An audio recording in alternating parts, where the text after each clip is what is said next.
नमस्कार, सत्यदर्शन न्यूज मध्ये आपले स्वागत आहे. मी पायल शहा. एक नजर टाकूया आजच्या ठळक घडामोडीवर. लाडकी बहीण योजनेचा हप्ता विलंब, महिलांनी घातला जिल्हाधिकाऱ्यांच्या गाडीला घेराव. महाराष्ट्र सरकारनं महिलांसाठी लाडकी बहीण योजना सुरू केली. ही योजना ज्या कुटुंबाचं आर्थिक उत्पन्न आहे 2.5 लाखांच्या आत आहे अशा महिलांना लाडकी बहीण योजनेचा लाभ घेता आला. या योजनेअंतर्गत महिलांना दर महिन्याला जवळपास 1,500 रुपये देण्यात येत आहेत.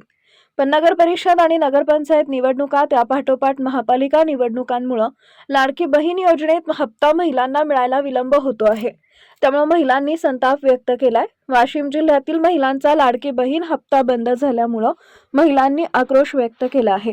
याबाबत तक्रार करण्यासाठी जिल्हाधिकाऱ्यांकडे वेळ मागितला होता, मात्र वारंवार विनंती करूनही जिल्हाधिकाऱ्यांनी प्रत्यक्ष भेट नाकारल्यामुळे महिला आक्रमक झाल्या आणि जिल्हाधिकाऱ्यांच्या गाडीला घेराव घालत जाहीर निषेध व्यक्त केला.